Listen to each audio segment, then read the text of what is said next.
Good morning, students.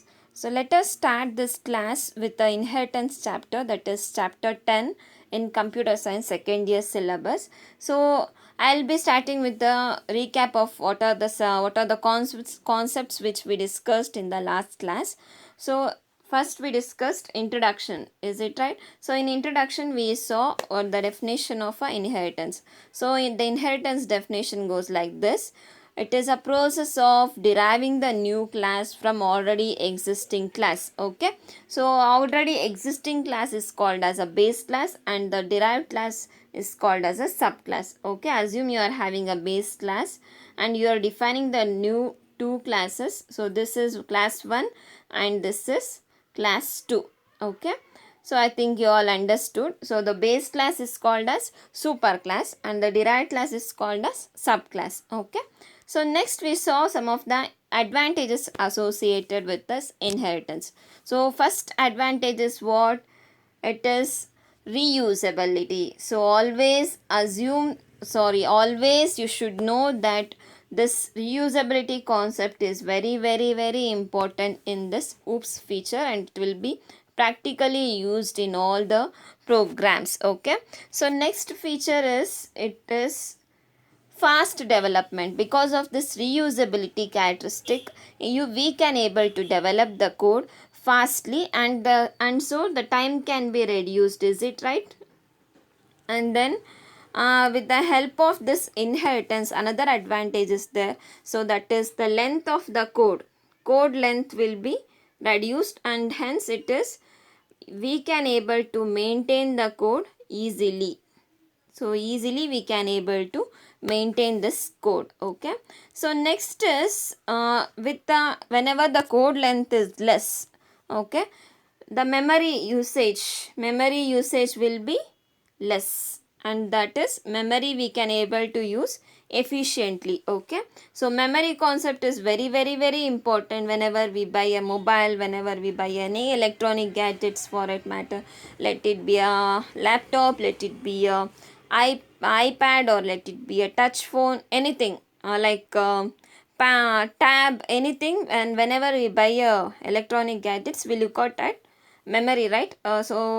We look at primary memory and secondary memory. So primary memory is a RAM, secondary memory is a hard disk. So whenever we use this inheritance concept we never know how they use, but software developers or software engineers know how when it has to be used, everything they will be associated with. So we'll begin with the class now for the next concept, that is defining the derived classes. Okay, so how we define the derived classes? In the sense, always to define something in C++ program or any programming language, there is some rules. So there is some set of rules. So that set of rules is called as syntax. So in the first year syllabus, I think you all have read this definition for the syntax and semantics and syntax error and semantic error, etc, etc.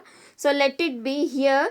The syntax means the set of rules we should know to define some concepts. Okay, so here I am defining the derived class, so only we should extract the information from the base class. So class, derived class, visibility mode, whether it is a private, protected and public, and then we have to give the base class name. So inside the flower braces, this is the flower braces. So this both are the flower braces. So inside that there are members of the derived classes. Okay, so why this visibility mode should be given? So this question arises because this OOP is what? It is a secured in the sense it is protected. We cannot hack the code from the outside. But C is what? C language is not secured. Okay, so this C++ is secured language, therefore we have to secure it with the modes, that is private mode or a public mode or a protected mode, is it right? So this concept is very important and with perspective of the project or with perspective of the examination also it is important.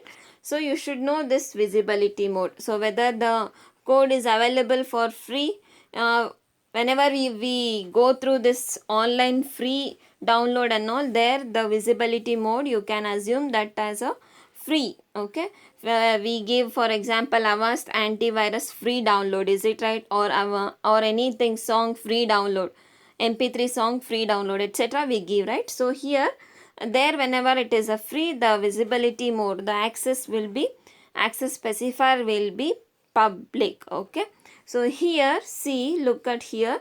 So the private will be there and public will be there and protected will be there for the visibility mode. So that is the access specifiers we have in OOPS, object oriented programming. Okay, so here whenever there is no nothing mentioned here, visibility mode, it is by default it is considered as private. Understood, students? I think you all understood this. So how we define a derived class? In the sense, we have to mention the class which is going to be derived, its name have to mention, and what is this what is the visibility mode of that base class we should mention, because that is only going to access here, and then the base class name with the some of the members of the derived classes. Okay, so next we shall see one example for the derived class. So here, so this is what is that student? So student is called base class. Okay, so student is base class. Okay, so here this PUC is called as what? It is derived class. So derived class. So here this public is called as what? Visibility mode. Visibility mode.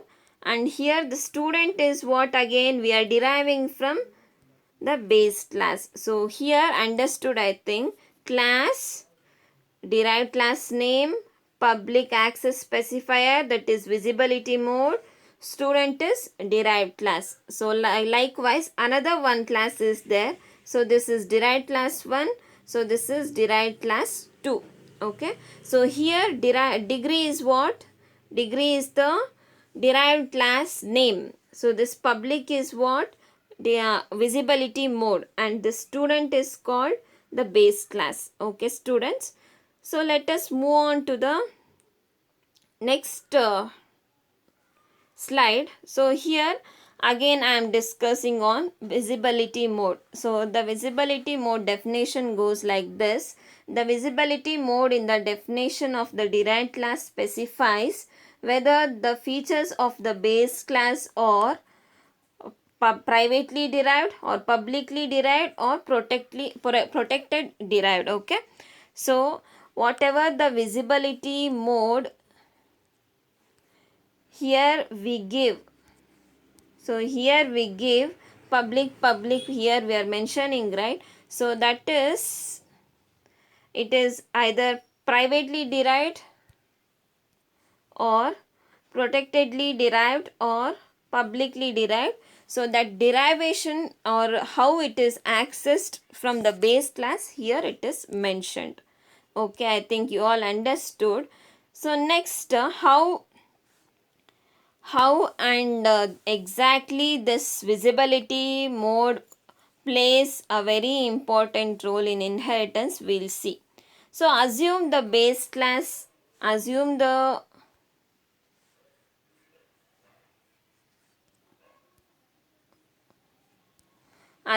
base class as public. Okay,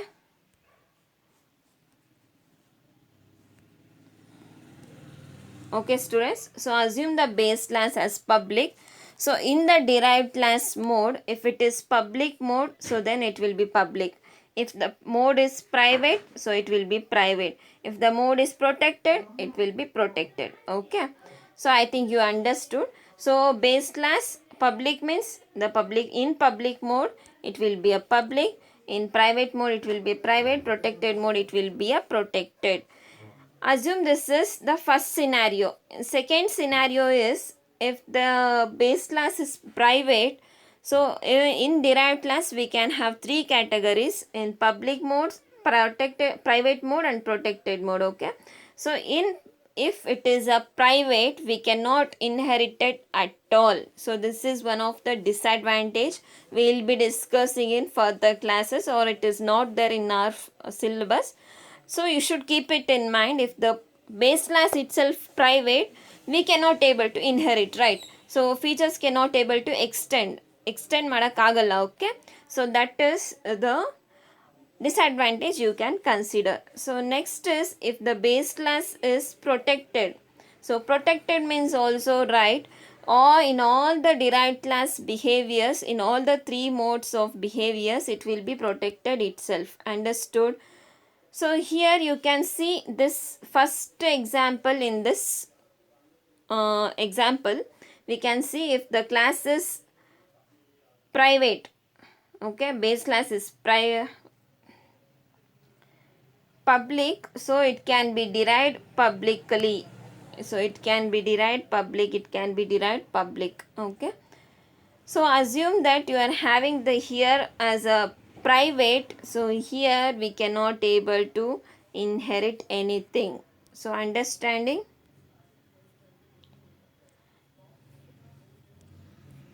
Okay students, if you are having any questions, call me or text me. And you all have to write the PDF notes which I have given in the last week, and I'll be sharing today as well. And thank you all.